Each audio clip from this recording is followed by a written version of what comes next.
Om Vakratunda Mahakaya Suryakoti Samaprabha Nirvignam Kurume Deva Sarvakaryeshu Sarvada Om Shri Mahaganapataye Namaha Om Shri Gurubhyo Namaha Harihi Om Sadashiva Samarambham Shankaracharya Madhyamam Asmadacharya Padyantam Vande Guru Paramparam Asmad Gurubhyo Namaha श्रुतिस्मृतिपुराणानामालयं करुणालयं Namami भगवत्पादं शङ्करं लोकशङ्करं शङ्करं शङ्कराचार्यं केशवं बादरायणं सूत्रभाष्यकृतौ वन्दे भगवन्तौ पुनः पुनः ईश्वरो गुरुरात्मेति मूर्तिभेदविभागिने व्योमवद्व्याप्तदेहाय दक्षिणामूर्तये नमः। ओम श्री मेधा दक्षिणामूर्ति स्वामिने नमः। ओम सहना भवतु सहनौ भुनक्तु सह वीर्यं करवावहै तेजस्विनावधीतमस्तु मा विद्विषावहै। ओम शांति शांति शांति। हरिः ओम श्री गुरुभ्यो नमः। हरिः ओम। ओम पार्थाय प्रतिबोधितां भगवता नारायणेन स्वयं व्यासेन ग्रथितां पुराणमुनिना मध्ये महाभारतम् अद्वैतामृतवर्षिणीं भगवतीम् अष्टादशाध्यायिनीम् अम्ब त्वामनुसन्धदामि भगवद्गीते भवद्वेषिणीम् यं ब्रह्मा वरुणेन्द्र रुद्रमरुतः स्तुन्वन्ति दिव्यैस्तवैः वेदैः साङ्कपदक्रमोपनिषदैः गायन्ति यं सामगाः ध्यानावस्थिततद्गतेन मनसा पश्यन्ति यं योगिनः यस्यान्तन्न विदुः सुरासुरगणाः देवाय तस्मै नमः। So namaste once again everyone. Yamimam pushpitam vacham prabadantya vipaschitah vedavadvadaratav partha nanyadastiti vadinah kamatmana swargapara janma karma phalapradham kriya vishesha bahulam भोगैश्वर्य गतिं प्रति भोगैश्वर्य प्रसक्तानां तयापहृतचेतसां व्यवसायात्मिका बुद्धिः समाधौ न विधीयते. So in the previous shloka, that is the 41st shloka, Bhagavan Krishna spoke about the importance of developing a vyavasayatmika buddhi, which the karma yogis have. Such people have clarity that moksha or freedom is the destiny of a human being, and that freedom is exactly what I am seeking, which is a freedom from sense of limitation. And the karma yogi also knows very clearly that that freedom must be centered on myself alone, that it cannot be outside of me. In fact, he already knows that he is free, he is already free, because if he were bound, if bondage is the natural state, then he could never get free from the bondage. So if he were bound, he could never be free. Therefore, freedom or moksha is what? Knowing that I am already free and also owning up that freedom that one already has. And this knowledge, this knowing, this owning up will come later. First is the knowledge. It is in the form of jnana. That is what is called jnana yoga.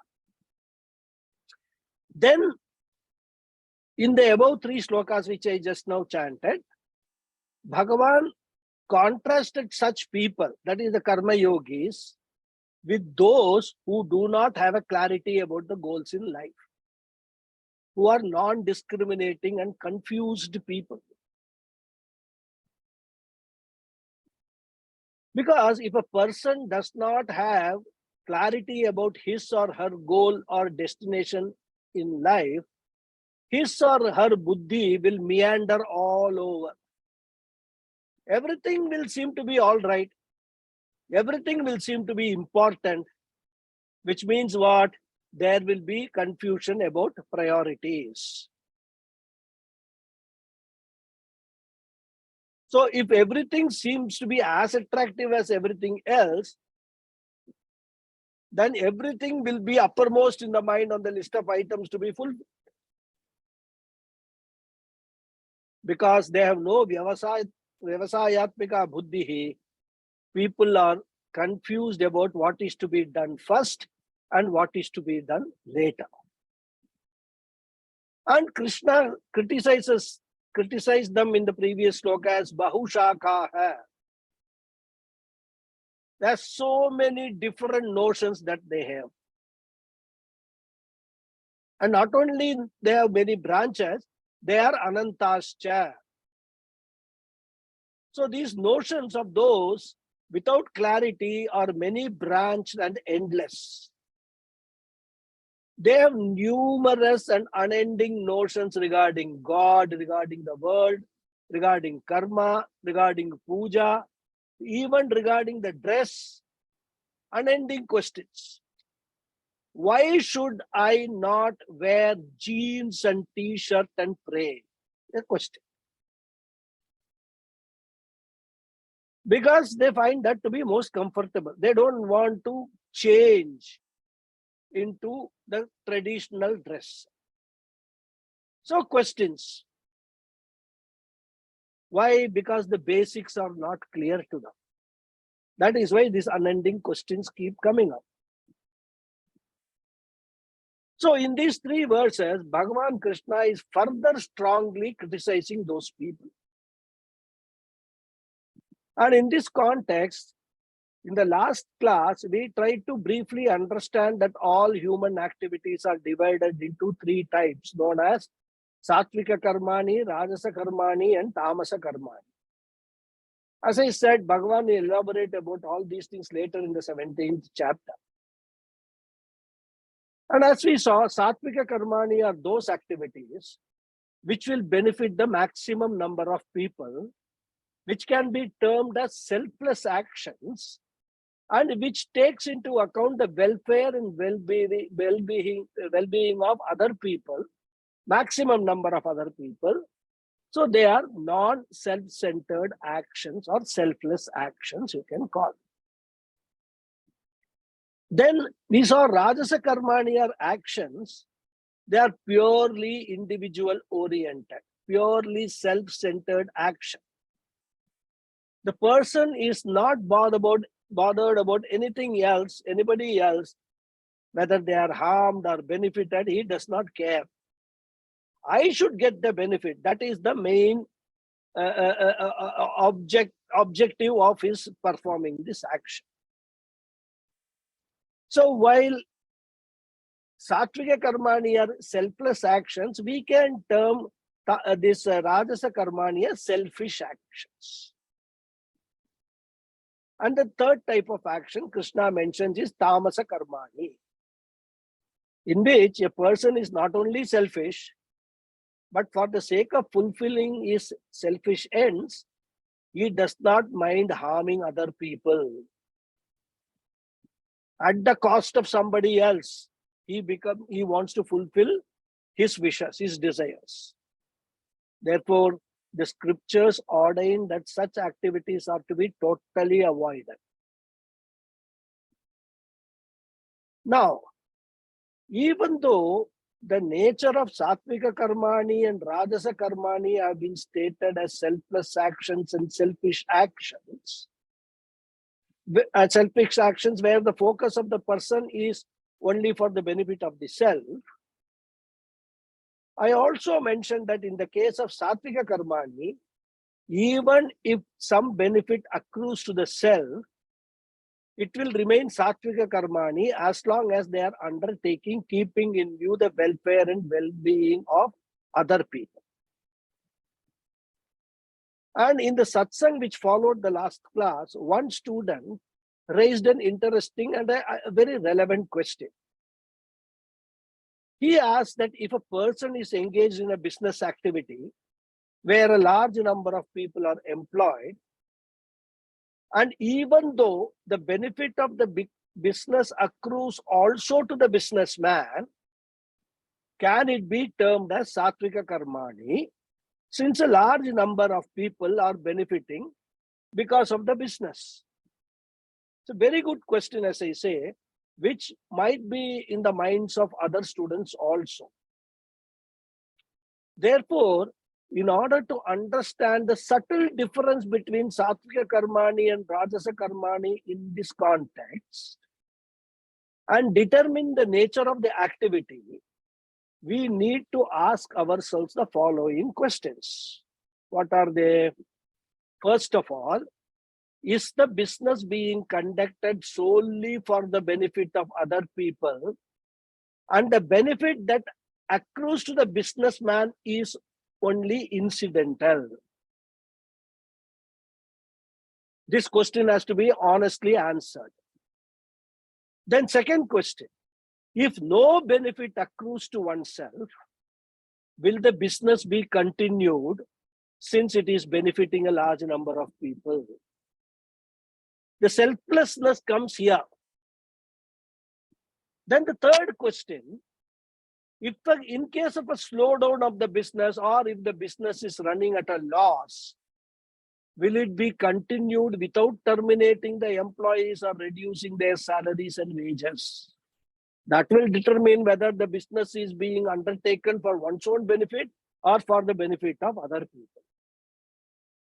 So the answers to these questions will determine whether the business activity can be classified as Satvika Karmani or Rajasa Karmani. So this is a very simple way of determining what is a Rajasa Karma and what is a Satvika Karma. Now coming back to the shloka. Bhagavan Krishna says that such people whom he called Avyavasayinam in the previous shloka, they are broadly divided into two groups. One he calls Vedavada Rataha, who are enamored of the Vedic statements and those who remain engrossed in the Karmakanda portion of the Veda. Another group he calls Kamatmanaha, those people who are full of desires. And he considered such people belonging to both the groups as Avipaschitaha, the unintelligent ones. Vipaschit means Vidwan, those who can clearly see. Avipaschit means the opposite. And now here also there could be two possibilities. There are people who may see but not clearly. And then there are those who do not see at all because they have no clear understanding of their ultimate goal in life, nor do they have any idea of the means to reach that goal. So Avipaschita is the first criticism for such people. Bhagavan Krishna gave them a title, Avipaschita. Then the next criticism Krishna gives is Vedavada Rataha. These are the people who may see but not clearly. They are those who study and believe in the veracity of the Vedas, but miss the most important teaching of the Vedas, namely Atmajnana. They restrict themselves only to the Karma Kanda. They don't venture into the Jnana Kanda, into the Vedanta part, the Upanishad part. First of all, they are unable to make a connection between these two itself. They feel that that is a separate subject not meant for me. What is meant for me only is Veda Karma Kanda. I have to perform all the rituals. And mind you, they believe in the existence of the soul after death because it is stated so in the Vedas. They also believe in the efficacy of the various rituals mentioned in the Vedas for accomplishing the various ends like Artha Kama Purusharthas. Dharma Purushartha also rather. They believe in the means, they believe in the ends, like heaven, a better birth. All this they believe. Law of karma, they believe in everything they believe. They believe in the capacity of a given ritual to produce a particular desirable result. Therefore, they are very learned people. They are not ordinary people. They are not merely kamatmanaha. They are Vedavadaratah. So Krishna uses this word avipaschit for such people in the meaning that these people see, they are exposed to the Vedas, but even though they are exposed to the Vedas, they see what the Vedas say, they do not see completely what it is, what Vedas are meant for. Because in the Veda, especially the Karmakanda portion, there are innumerable rituals prescribed for material benefits. There is one popular homa, which many of you would have heard and also attended probably in many places, is called Avahanti Homa. Avahanti Homa. Many people actually do this homa. The Taittiriya Upanishad, Shikshavalli, talks about it. There is a mantra, Avahanti Vitanvana Kurvana Chiramatmanah Vasa Gumsi Mamagavascha Annapane cha Sarvada Tato Me Shriyamavaha Lomasham Pashubhissaha Swaha. A very beautiful mantra, Taittiriya Upanishad, first Valli, Shiksha Valli, this mantra occurs. What does it say? It's a prayer. I should get lot of wealth, not only money, but I should get annam, annapane cha sarvada, panam I should get, vastram I should get, vasa gumsi mamagavascha. So this is a ritual rather, prayer for getting so many things. And since Veda itself is prescribing this ritual, it is very clear that material needs would have to be fulfilled. Veda accepts that money is required, food is required, clothing is required, house is required. Veda is never against material accomplishments. But what Veda says is that your life cannot be totally dedicated to these accomplishments alone. The same Veda talks about emotional growth, intellectual growth, spiritual growth. And these selfish materialistic people, they do not read those portions of the Veda.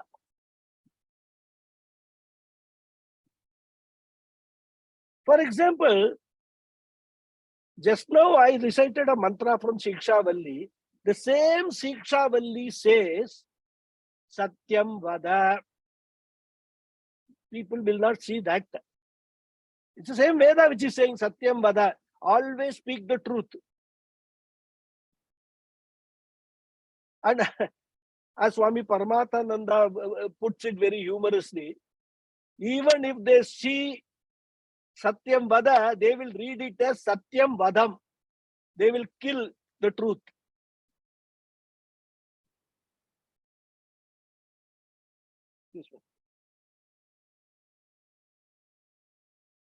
So they will do the Vadam of Satyam. Then Dharmam Chara, Swadhyaya Anma Pramadaha. You should study the scriptures. You should not neglect Swadhyaya. See, these are all ordained. The Vedas ordain all these things. They are normal things to be done. A person has to do all these things as a part of his normal day-to-day life. Now, many people who think that if they are studying the Gita or Upanishads and all, that they are doing a great thing. No doubt. In today's context, since the number of such people is very, very minuscule, they can naturally feel there will be a tendency to think that I am doing something which other people are not doing. But Veda does not consider so. From Veda's point of view, if a child is going to the school, we don't consider it as a great accomplishment. Going to the school is the fundamental need of the child. Similarly, Veda says learning Gita, learning Upanishads, learning all these mantras, or at least understanding what is there, is the fundamental necessity of every human being. Because going to school, college, university and all can take care of the salary. But Bhagavad Gita alone can teach how people to face unemployment. What to do when you have no money. What to do when you do not get any employment or you lose your employment. We may face many difficulties, even, for example, what to do when you are separated from your partner. For whatever reason, I mean, it could be by death or by legal separation. Today, that's all very common. What to do?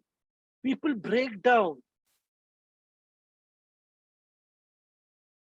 So we face many difficult situations in life which could be emotionally devastating.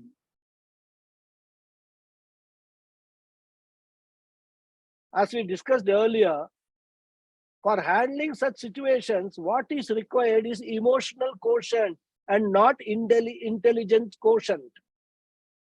The schools, colleges, universities can take care of the IQ, but Gita alone can take care of your EQ, capacity to maintain the mental balance in ups and downs. That being equally important. In fact, in today's times, it is more important to have emotional quotient or emotional balance. The Vedas say, Swadhyaya Anma Pramadaha. So Gita study is not, something that, optional or for that matter, for the purpose of just doing time pass or some entertainment. Gita study is compulsory for every human being, and that is what is the Vedas point out the importance. But what happens? This Vedavada Rata, these unintelligent people who do not read these portions, they only read about Avahanti Homa, this Homa, that Homa. They will run from one temple to another for fulfilling their material desires. That's why they are avipaschitaha. Veda, Bhagavad Gita is only saying what is there in the Vedas, rather. Is this Bhagavan Krishna is presenting the essence of the Vedas through Bhagavad Gita. So Vedavada Rataha means Radasa Karma Rataha, Sakama Karma Rataha. This is the second criticism. And connected with that, the third criticism he makes is Nanyadasti iti vadinaha. Na anyat asti iti vadinaha.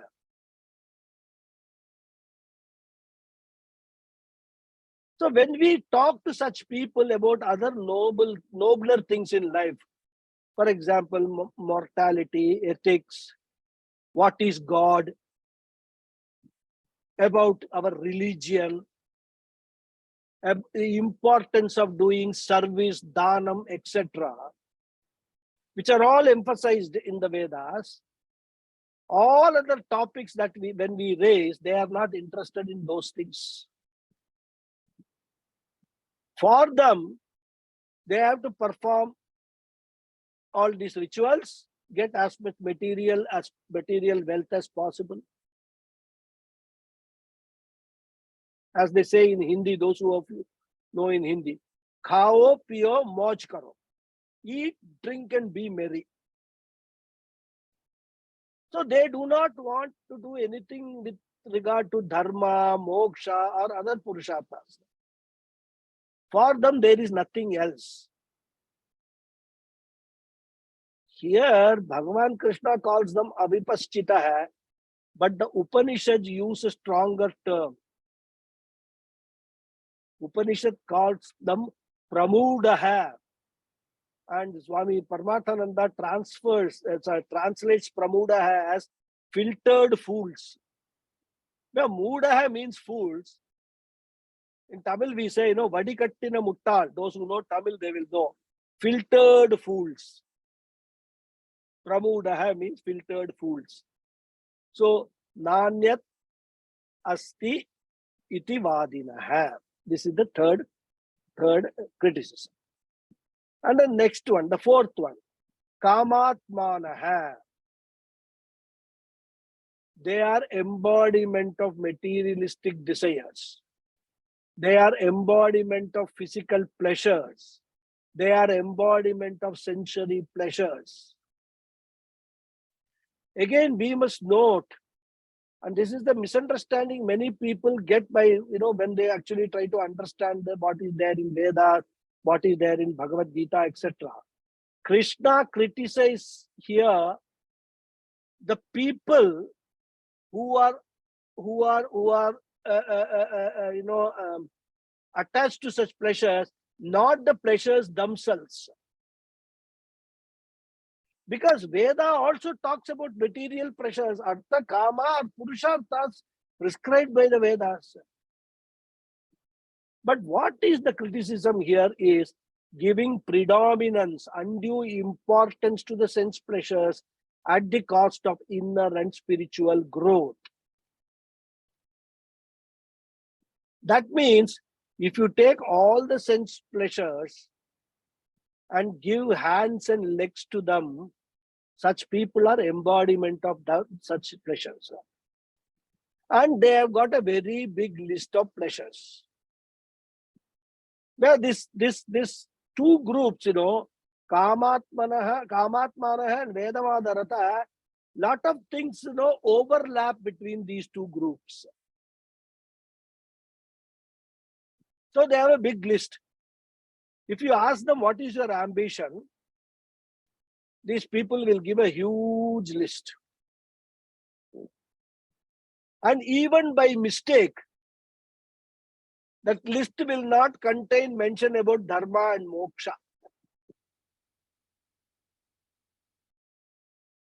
And in this list, what is the highest goal they have got? They have Swargapara. The heaven is their ultimate goal. Just as today, we have got America, the United States, as the ultimate goal for many youths. By hook or by crook, they dream to go and settle there. It is the modern day Swarga for them, as Puja Swamiji says. And that's how America is described these days, isn't it? In some people's perception, America has got all superior things and a superior lifestyle. So it is no less than Swarga for them. It is only when you come here and settle down here and start living, you will understand what America is.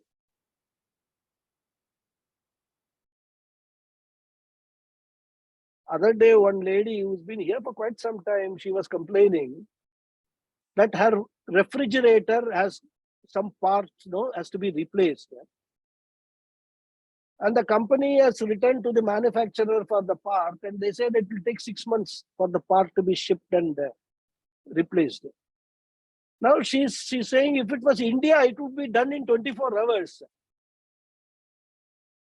That's what, she was comparing. She said, I really miss India. Having come to the Swarga, she is now missing Bhuloka. Anyhow, So, since going to Swargaloka is mentioned in the scriptures and which requires one to die, these youths have discovered a Swarga Kshetra and rushed to this Bhuloga Swarga. So, these are the 5 descriptions or 5 criticisms, we can say, of selfish materialistic people who can never become karma yogi. And what do they do? Here we have to take from the 42nd verse. Pravadanti. Not only that they are selfish and materialistic, they spread their philosophy to everyone. Because always materialistic philosophy is very attractive.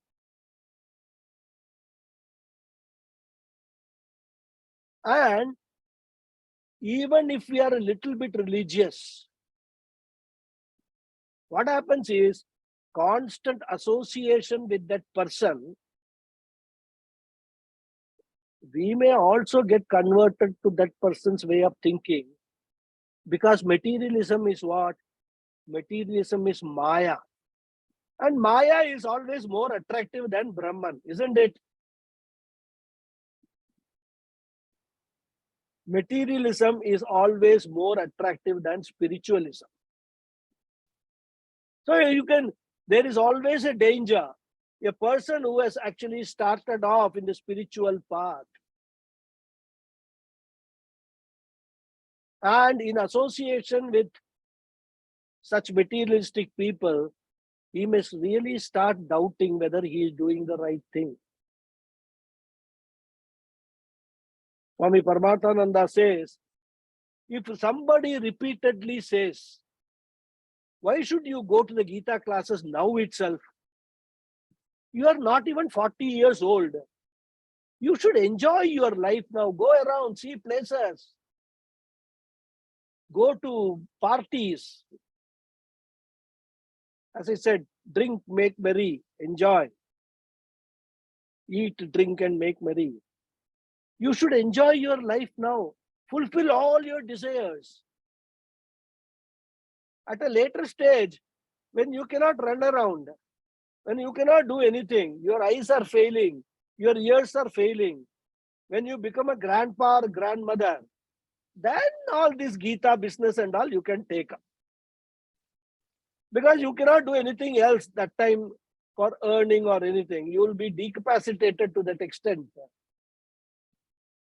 Then all these things are meant for that only. That's what they will say.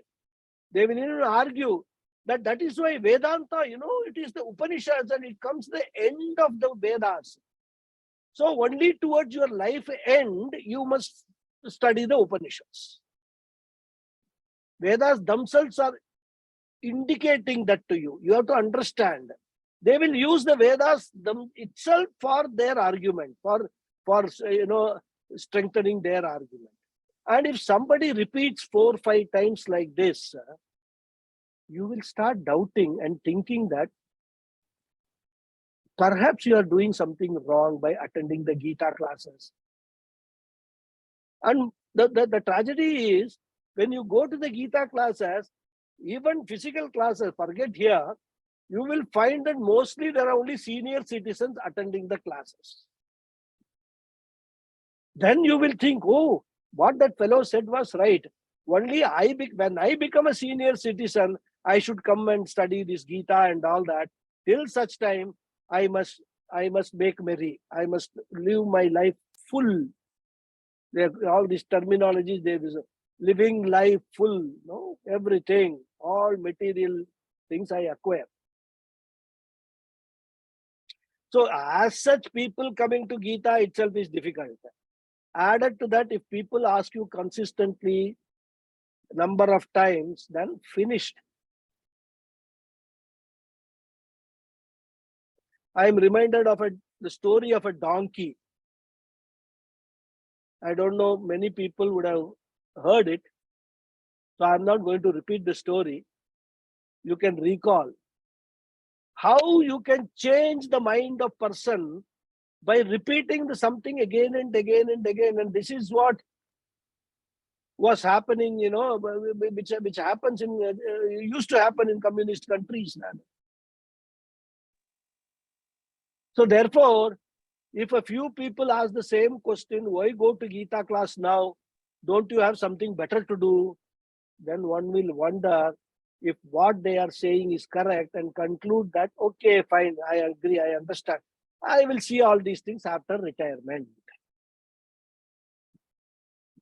Therefore, these people who spread their philosophy unasked, unsolicited, like we get all these advertisements in TV programs, every 5 minutes, some advertisement will come. The same advertisement will be repeated every 5 minutes also. So just like these advertisement people advertise, these people talk about all these things. Prabhadanti. Therefore, here Krishna is forewarning all those who are in the spiritual journey to avoid any association with such materialistic people. Because even without our realizing, there is a danger that we may be drawn to their way of thinking. And Adi Shankara sends out the same message in a positive manner in Bhagawad. Satsangatve nissangatvam. He emphasized the importance of satsangam, having association with Satpurushas. The importance of choosing one's friends and associates very, very carefully. Because there is always a danger for those who are committed to the spiritual journey to get carried away by all these flowery words. Therefore, Krishna says, Pushpitam vacham pravadanti. Their speech is very flowery, very eloquent, very attractive, very tempting, very seducing, like we have in these commercials, these advertisements. The more they show, you feel, yeah, I should go and buy this product. And they also offer some freebies with the products. And many people buy the product for the sake of freebies only. So in the case of such people who are Pushpitam Vacham Prabhadanti, after trying to brainwash you and get you out of Gita classes, they will say, okay, come, let us go to a bar and have a couple of drinks. That is what you require now. They will offer such freebies for you to be dragged away from the spiritual path.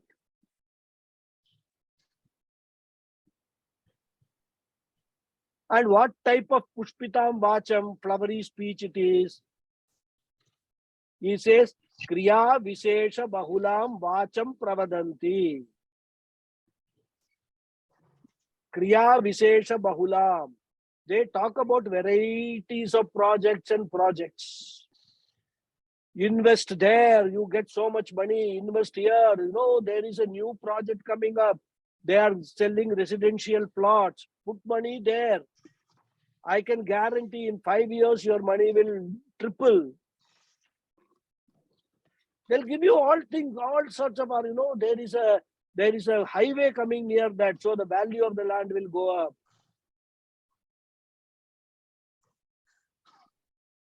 And they will quote some past instances also. This has happened, that has happened. Some project they will say, the investment or expenditure is very minimum, but you will make so much profit.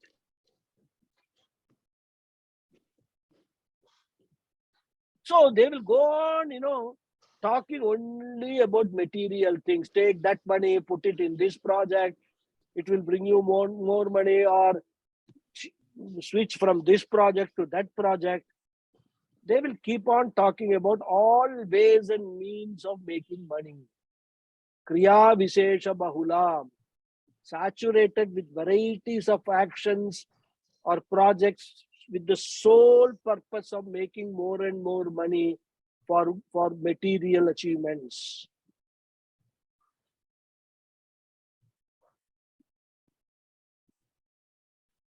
And if we these people are the kamatmana. If we actually look at the Vedavada Ratha, for them, what are the projects? Varieties of rituals. This is what they will say, do this ritual, do that ritual. Ultimately, what is the casualty? Casualty is Vedanta, spirituality, Bhagavad Gita classes and all. There is no time for any spiritual sadhana when you get involved in so many projects. There is no time even for Sandhya Vandanam. Even Saturday, Sunday, one is busy making money. Or there may be people who will say, see, I get only only weekend to take rest. Therefore, weekends are also not available for religious or spiritual activities. So, Kriya Vishesha Bahula, full of various activities, whether in form of rituals or in form of these projects. And all these will lead to what? Janma Karma Phala Prada.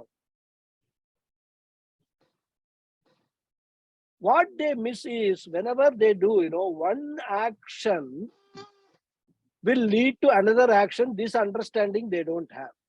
And which will further again suck you into another action. And you get into a whirlpool of actions and you go round and round and round. Like Abhimanyu, who got into the Chakra Vyuha, but he did not know how to get out. And this goes on throughout the life. And one day comes, the man dies. Then what? Punarapi Jananam.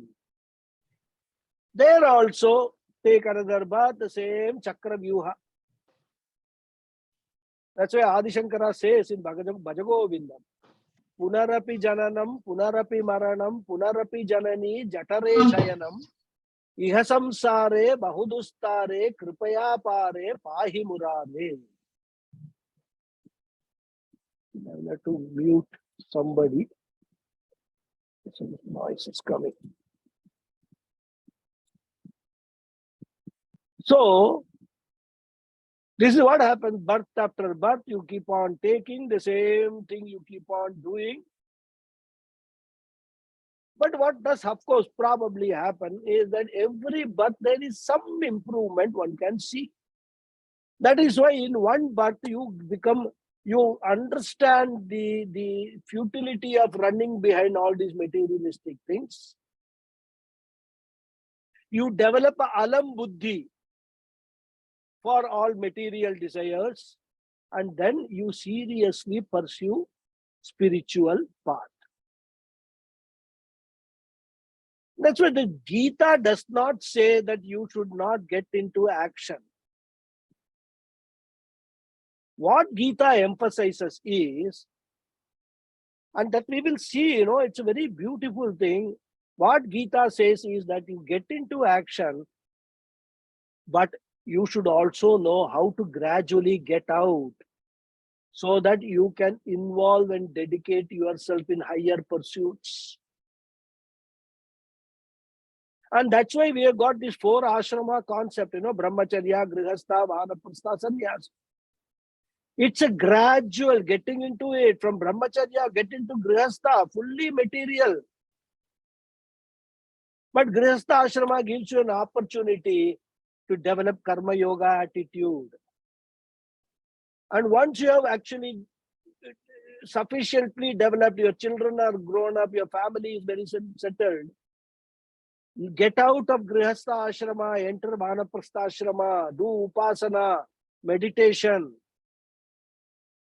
Detach yourself from the worldly affairs.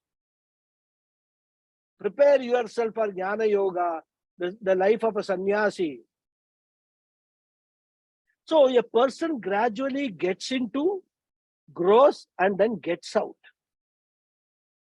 Even in sannyasa, it is not that the person needs to take physically sannyasa. What is sannyasa attitude? Sannyasa attitude, you must be able to get out. So whether a person physically renounces or not, a person should be able to get in and get out. He must be able to develop an attitude of let go.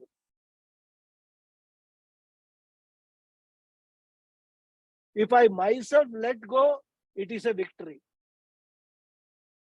Otherwise, there is a backup plan. Yamadharma Raja will come and pull me out. That is not only a pain, but what will happen? Since you have not let go, it will that this whole thing saga will continue in the next birth also.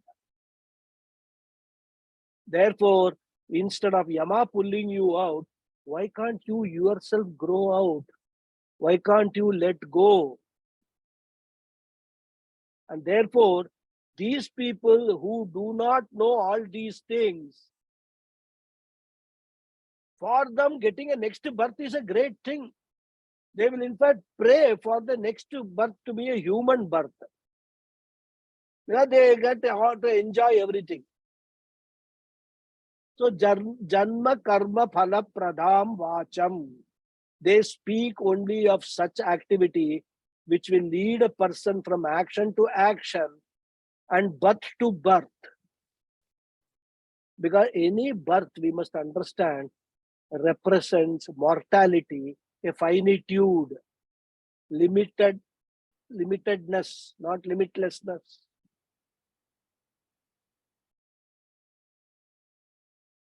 And all these are meant for what?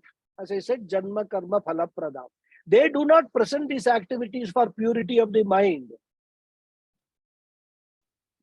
Because if they are prescribed these activities for mental purity, for chitta shuddhi, then they are sattvika karmas.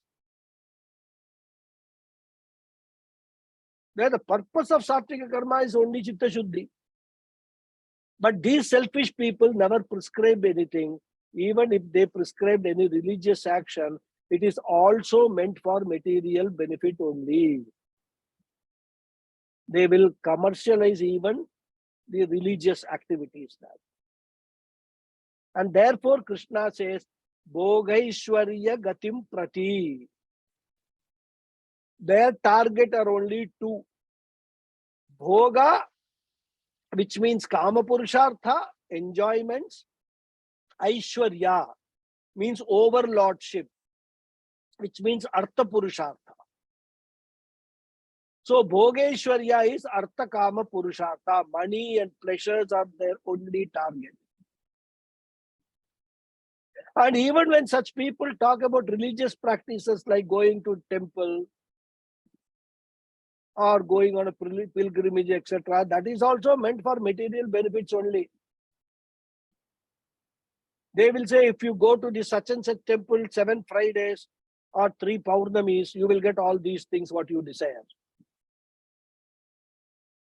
You go to this temple, this will happen. You go to that temple, that will happen. You go to Shani temple, that will happen. Go to Durga temple, something else will happen. So all these temple visits will also be laced with gaining material pleasure. The whole purpose of constructing the temples was people to go to a calm and quiet place and then focus their mind on God and God-related things. And the main purpose why, because at home people may not get that kind of a quiet atmosphere, temples were built. And then they also promoted a religious attitude. There will be puja, there will be, the arati and the chanting of mantras. So it's a totally, sattvic atmosphere is created. Whereas for these people, all these temple visits are meant for gaining more and more material pleasures. None of these temple visits for such people is meant for spiritual growth through chitta shuddhi or for development of love, compassion, but only for money, money, money, and money alone. And then what will happen to them, such people? Bhagavan Krishna says, Bhogaishwarya prasaktanam. So not only they talk about Arthakama for others, but they are also totally involved in, totally attached to Arthakama alone. Prasakta means totally attached. And they are attached to such an extent that taya pahrita chetasam. By constantly repeating these words, they become apahrita chetasam, those whose minds are carried away, robbed away. What does that mean? As they go on trying to fulfill all their desires by legitimate methods, they discover that as even when they are fulfilling one desire, 10 more crop up. Because that is the nature of the mind. Whereas desires can be achieved in arithmetic proportions, mind can develop desires in geometric proportion. One desire can lead to 10 to 100, 100 to 1000 desires. Therefore, increase of desires is very fast, but the fulfillment of desires is very, very slow. Then comes a time when the desires are so compelling that I do not have a legitimate method of fulfilling them. And when legitimate methods are not available, what do? I begin to take to adharmic methods. Gambling, betting, speculating, all kinds of evils start. Therefore, taya apahrita chetasam, their sense of conscience, sense of discrimination, sense of propriety, sense of honesty, sense of justice, all of them will go away. Even if we look at today's world, we see corruption all around. Corruption is not done by illiterate people. Educated people are involved in corruption, whether they are in middle class or even in higher class, upper classes. And we don't even see, a question of conscience pricking them at all. So we have reached such a state. And they argue, everyone is doing it. After all, everyone cannot be a fool. So what is wrong if I also do it? And they will bring something, do in Romans do and all major, because their knowledge, they have studied all these things. They'll try to justify whatever they are doing.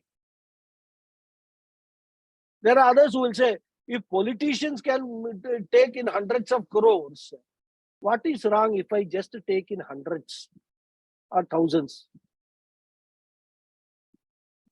The tragedy is, even the so-called Brahmana priests who officiate in our religious functions and ceremonies, and who demand thousands and thousands for officiating in such ceremonies like marriage, death, etc., they justify their demand by saying that if these people can spend lakhs and lakhs in conducting a marriage, what is wrong if they part with a few thousand to me? This is the logic. I have myself heard from priests saying this. This is the state to which the whole world has come to. That Brahmana priests were not supposed to demand any dakshina for their service. They are only supposed to accept whatever is given. They start demanding. So you can see how much Kali Yuga is now developing fast into deteriorating situation. I mean, I'm talking about morally, ethically, spiritually. Therefore, apahrita chetasam, the conscience is stifled, suppressed, stunted. The Viveka Shakti goes away.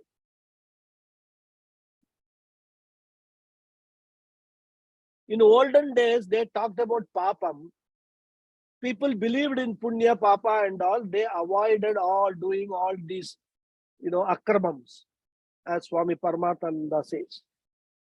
Now they ask, what is punyam, what is papam? Who has seen all these things? There is no scientific proof for punyam and papam.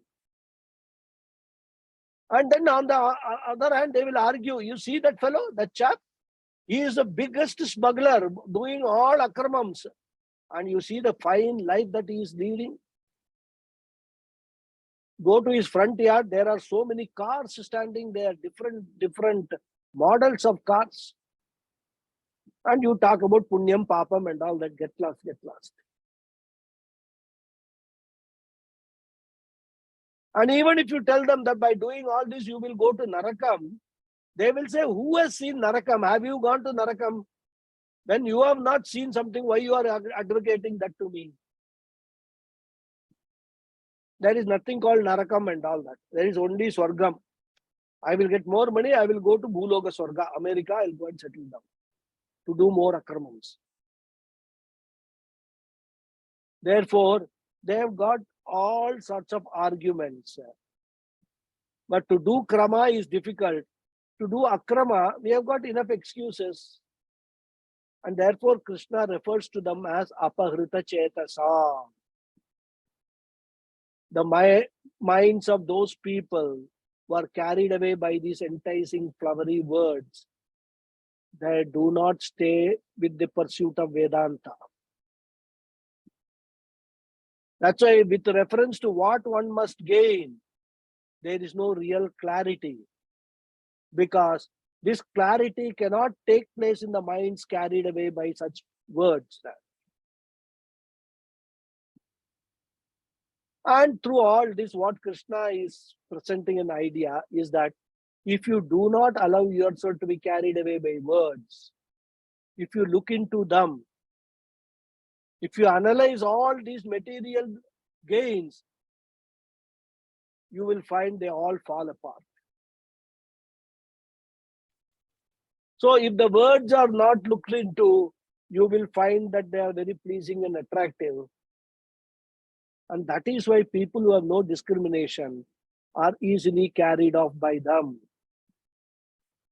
And for such people, vyavasayatmika buddhihi na vidyate. Na vidyate means nasti. Such people do not have clarity of thinking. They do not have clear priorities in life. They are not sure about their goals of life. And this clear thinking, what does it mean? He says samadhau.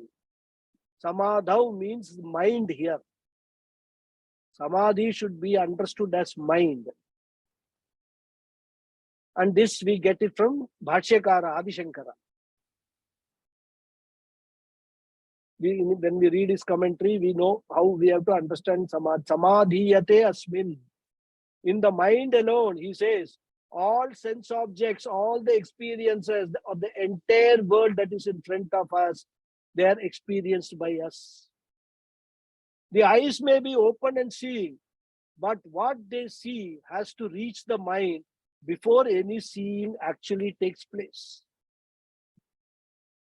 So here samadhau means in the mind. Antakarane buddhau na vidiyate. It does not take place. What does not take place? Eka buddhihi, vyavasayatmika buddhihi, asmin samadhau na vidiyate.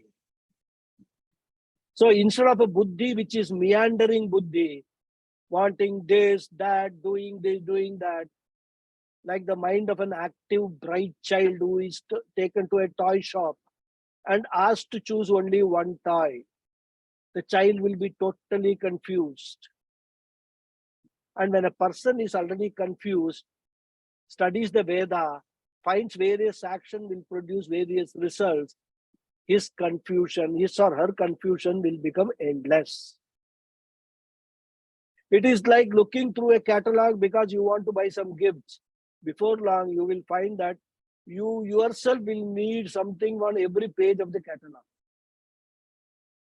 Not only do you find the whole world consists of so many alluring and enticing things, but you discover through Shastra that this unknown world contains many more equally enticing and attractive things.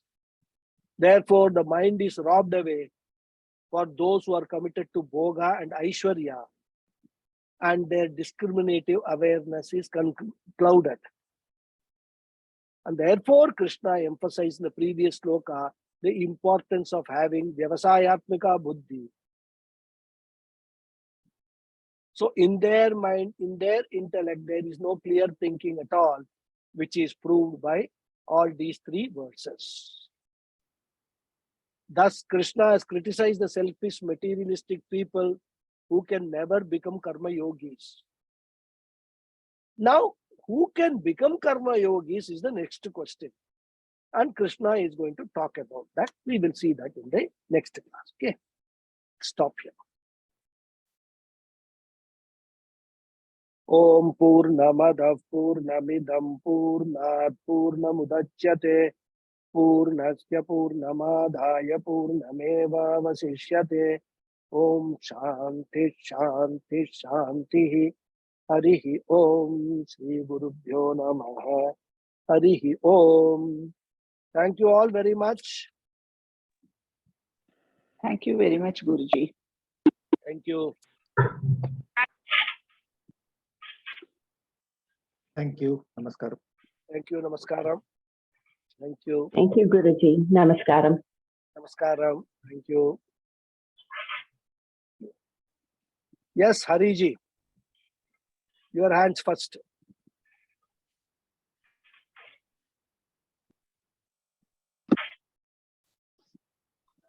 Guruji, what is the meaning of Pravadanti? Pravadanti means speak. Vadanti means to speak. Pravadanti means speak, what I can say.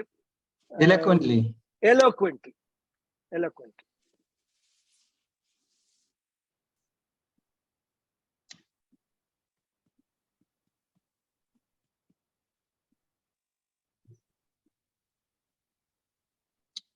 Any more question? Yes, Sitaram. Business. What happens is when you are in business or anybody does business, assuming you are doing a very sattvic business, following the three principles, it can never be sattvic totally.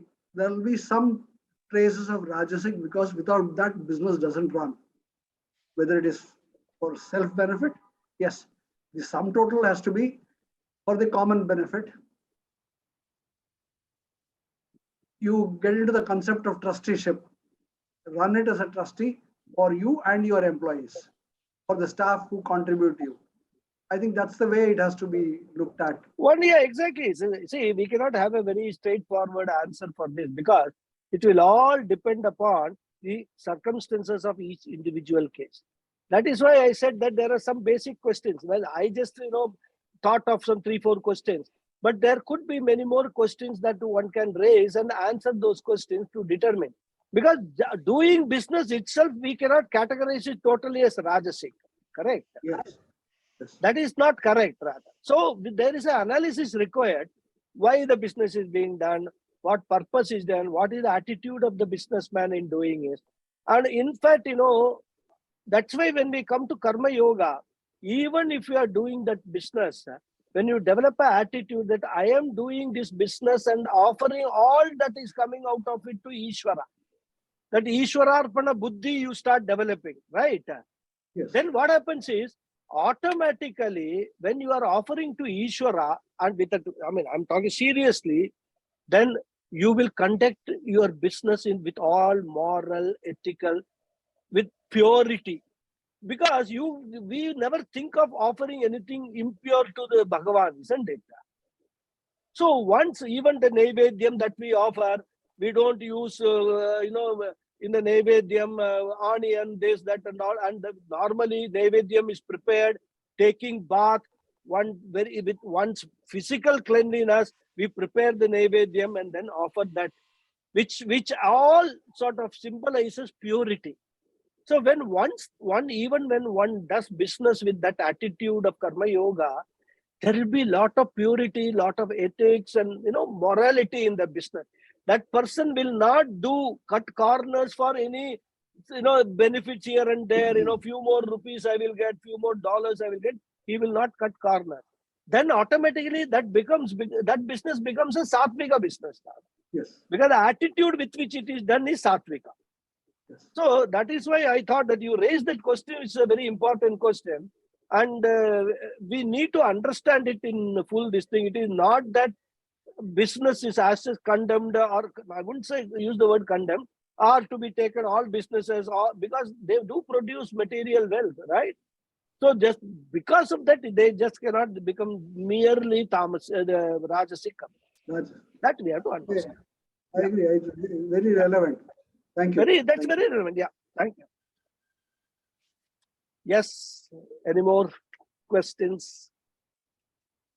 Thank you very much, Guruji. Thank you very much. Namaskaram. Namaskaram. Yes, Hariji. Unmute yourself.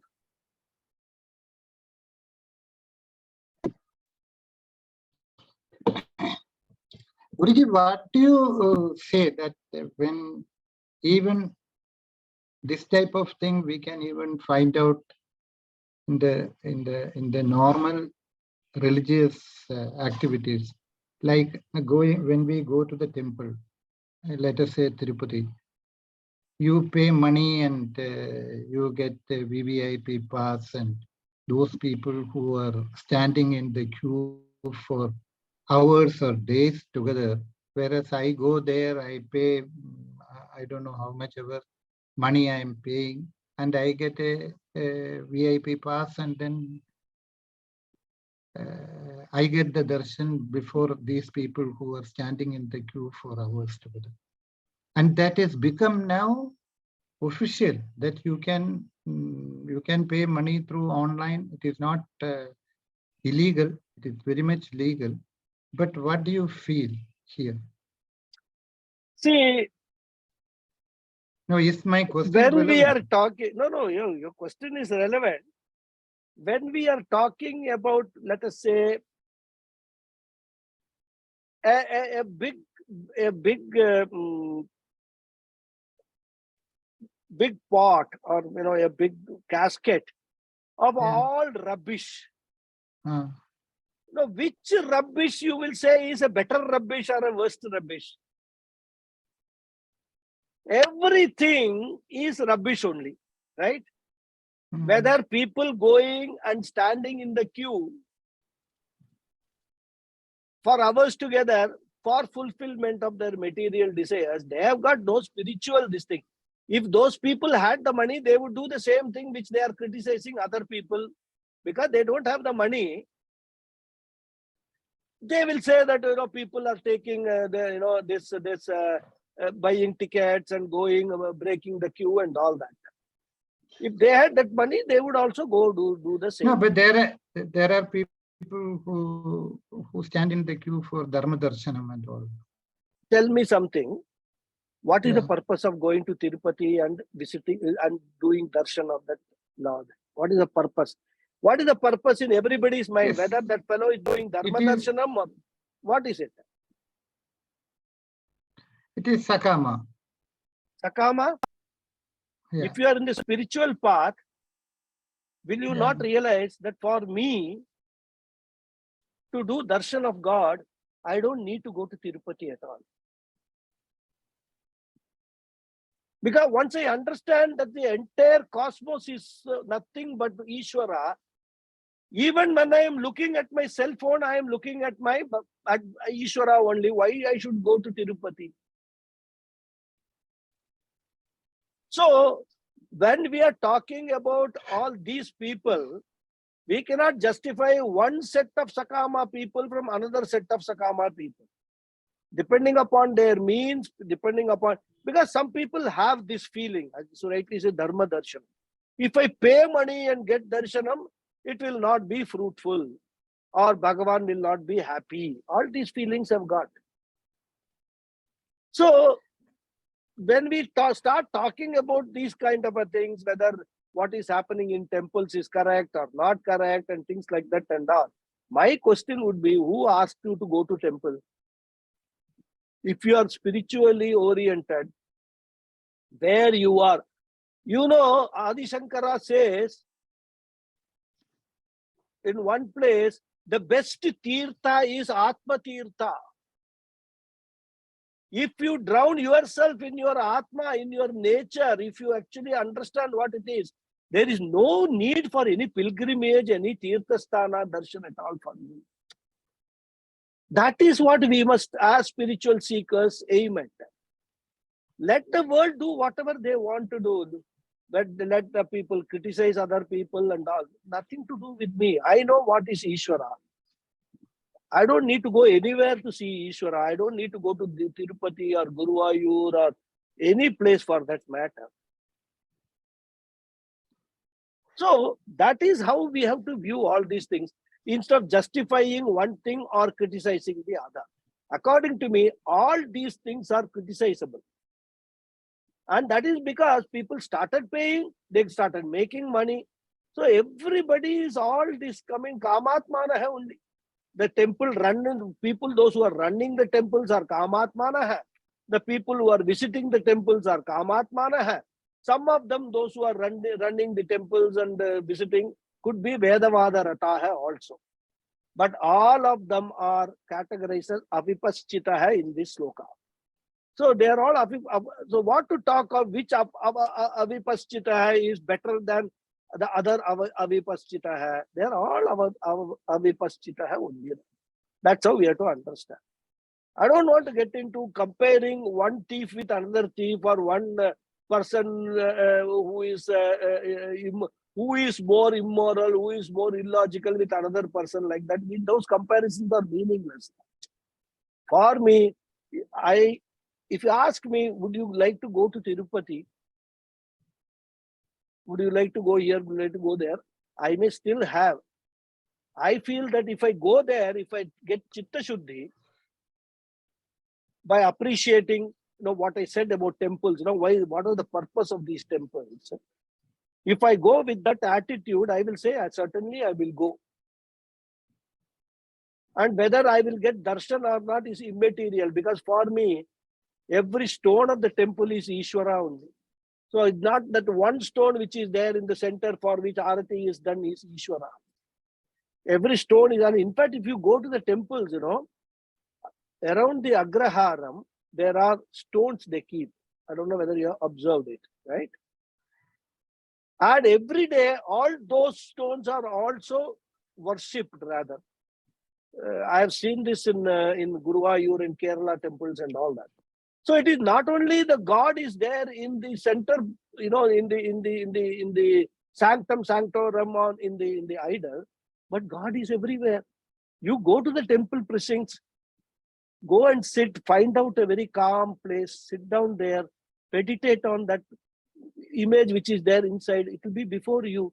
You need not physically rush and push yourself into and go and stand in before. Do you mean to say the Sakshi Chaitanya is there only in that? Sakshi Chaitanya is everywhere. Whatever we do, whatever our thoughts, is all pervaded by Sakshi Chaitanya. What is important is our attitude, our thoughts, not the physical action of going and doing it. And those who do it, I let them do it. Do whatever you want to do, whichever way you are convenient to do it. I am not going to get involved in that. That's all. That is what is the spiritual approach is. I don't know whether I confused you more or but that's my answer, honest answer to the question. I do not give any importance to going to temples and analyzing all these things. What is happening may be from one point of view wrong, but somebody else may come up and justify that we have to run the temple, so many prasadams we are giving to lakhs of people. From where do you think the money is going to come? That will be another equally, valid argument they will give. Which argument are you going to take? We are doing poor feeding for so many people every day. From where the money will come? So we have to collect this money. We have to sell the ticket. They will argue. And that when you hear that, they are also pravadanti. They will also, you will get convinced what they are saying is right. When these people say, oh, all these rich people go, they break the queue and do all that, that also seems valid. Now, which is valid, which is not valid? So we can never come to any conclusion on that. So that is how we have to, as spiritual seekers, we have to see all these things in their light. Ultimately, one word I will say, everything is Maya, Mithya. They all appear to be there, but for me, they don't exist at all. So why should I bother? That's my answer. Yes, Premaji. This question is addressed to Hariji, who raised some quotations from the Taittiriya Upanishad about avidya and the practices that one does, whether it is puja or gets attached to the guru or to the teachings, etc., is therefore holding us back. So if I'm not saying it right, please unmute Hariji and explain what you said. Did he say it in this class? No, previous he didn't say class. it in this class. Yeah. Okay. Somewhere. Okay. In another class. That is Ishavasya Upanishad. That Ishavasya Upanishad. Yeah, worshipping Vidya is blinding darkness, and avidya is blinding darkness, and worshipping Vidya is still you will land in still greater darkness. It doesn't make sense to me. So I'm just going to clarify. See, one thing that we have to understand is that whenever we are studying the Upanishads, because Upanishads contain messages for various stages of people who are in different stages of life. If what is said for a jnani, if we understand it that it is being said for me, that will not be applicable to us. But what happens is, that's why a guru is important. If we study Upanishads on our own, some translations and some commentaries, if the clarity is not there, sorry, you're muted yourself, Premaji. Yes, Guruji. So what we have to understand is, what is being said for what, for whom. So if we understand that, then we will understand if that is said. Of course, I have not studied Ishavasya Upanishad, so I will not go too much into commenting on the contents of the Upanishad, whether what Hariji says is all there or whether it is said in what context it is said. But in general, sorry. It is there. It is verse number 9. Okay, that's fine. What I'm saying is, what we have to understand is what is being said for whom in the Upanishads. Because many Upanishads talk about upasana. Right? Many Upanishads, they talk about certain meditation practices, certain upasanas. That is meant for people preparatory for getting into Jnana Yoga, into the main content of Upanishad. The main Jnanam of, which is main message which Upanishad wants to say. Now, if somebody reads, well, because Upasana also, these mantras, they are also part and parcel of Upanishads only. Upasana mantras occur in Karma Kanda also. So what happens is, if you do not have a very clear clarity about all these things, the structure and all that, you will think Upanishads talk about Jnana Yoga. They talk about Brahman, sorry, the Jiva Ishwarya Abhedam, Jiva Ishwara Abhedam. Then you will read this portion of Upasana. Then how does this is connected with that? Something wrong. So what then some people have come up with, we talk about Jnana Yoga, Karma Yoga, then Raja Yoga, Bhakti Yoga. They have come up with the fifth one, Upasana Yoga. They have given their own name. Many Acharyas take this nomenclature, Upasana Yoga. Where do you find Upasana Yoga? Upasana Yoga you find both in Karma Kanda as well as in Upanishads. Because that's the Upasana portion, preparatory portion for getting into Jnana Kanda. So that is meant only for people who are mumukshus, but not jnanis. So like that, we have to understand the contents of the Upanishads.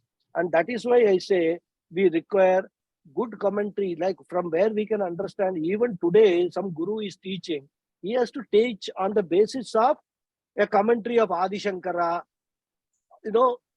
For us, he is the only source right now available to us, authentic commentary of Adi Shankara. So what we have to do when we are studying Ishavasya Upanishad, we must not read the commentaries of all other people. We must go and read the commentary of what Adi Shankara has said in that context, for whom he has said this, how we have to interpret this, how we have to understand it. That is very, very important. Or Puja Swamiji or Swami Paramarthananda, whom we know. There may be other Acharyas of Ramakrishna Mission and all that. I have not studied them. I have not taken it. For me, only Puja Swamiji and Swami Paramarthananda, Swami Sadatmananda, and Swamiji Sishyas, I would put it there. Puja Swamiji Sishya. They follow strictly the teaching is as per what Adi Shankara has taught. So what I will do, I will go to Arsha Avinash site. I will download, if there is a transcription of Swami Paramarthananda's Ishavasya Upanishad. I don't know whether it is there. If it is there, I will download it and study that. There, this ninth mantra, Paramarthanandaji, Swamiji would have explained what is that ninth mantra. We can have a very clear understanding. So that is how we have to approach these things, and not whether this is right or wrong. Upanishads can, if they say something, they can never be right. There can be mistake only in our understanding. So we must find the tools to understand it better. Does that satisfy you? Especially for this mantra, you can go and check up in Arsha Avinash site. He has got all the transcriptions.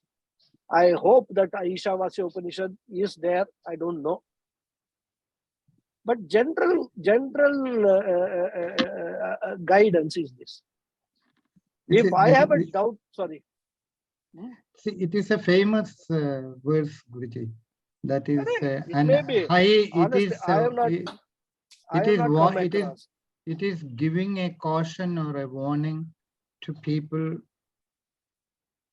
who are involved in Sakama Yajna, that one is avidya means ignorance, that is a blinding darkness.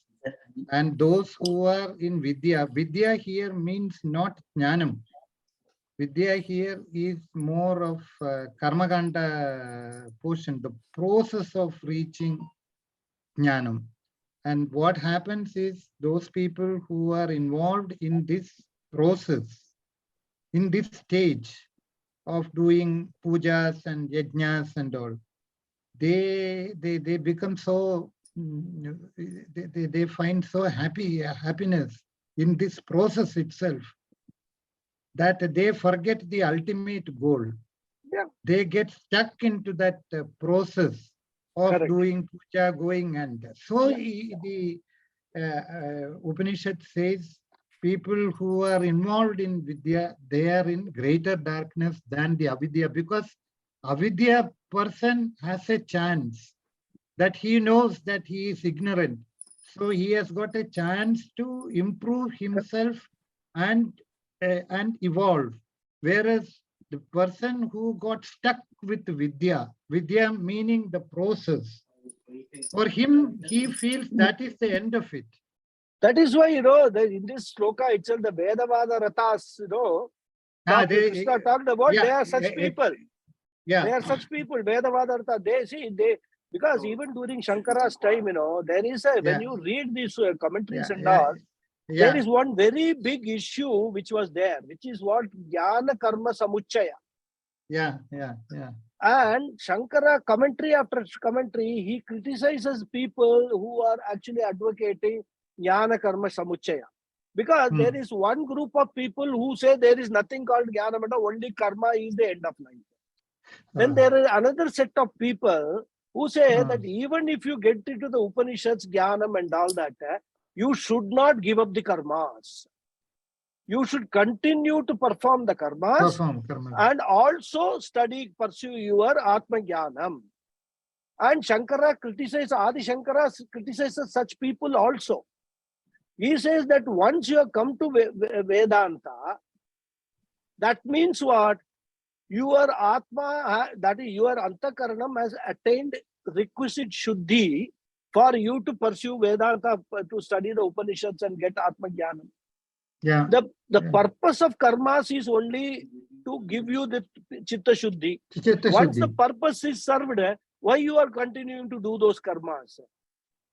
Because we take the karmas as end all, that is the problem. If you take karmas as the transitory, it is a tool I need to use to gain more and more purity, then there is no problem automatically. And then sannyasa, and Sankara argued that is why sannyasa ashram is there for that. That is why in sannyasa ashrama you do away with all karmas, even your this upanayanam and this shika, everything you remove. They don't go even to the temple. They don't go to the temple. They don't need to go to the temple. There is nothing stopping them from going to the temple. But the point is, once you know that I am the temple, which is housing Ishvara, what I call the Ishvara, and I am that Ishvara living in the temple of this body. Why you go to another cement and mortar temple? There is a temple, you are living 24/7. You are living, you are carrying the temple wherever you are going. So when you get that clarity of thought, the importance of going to this temple, going to that temple, all those things will become subordinate to what your understanding is. And that is the whole purpose of this entire journey. Here in this Upanishad, the Guru, the Rishi is very, very compassionately warning those people who are getting involved. It is that this danger is there. So be cautious. Don't get stuck. That makes sense. That makes quite a very good sense. It's very beautiful. Makes a lot of sense. Thank you, Guruji. That was very well explained. And the context that when you have Chitta Shuddhi, other things fall off. You don't. Your doership is gone. Correct. So that is what releases you. So therefore, that was a very nice explanation to get back to the roots again. And thank you, Hari, for asking the question. It was a thought-provoking question that you raised. And thank you, Guruji, for making it understandable. Thank you, Hari Om. Hari Om. Hari Om. Thank you. Hari Om. So I hope there's no more questions. We can close the session. Yes, sir. Thank you all. See you next Saturday. Thank you.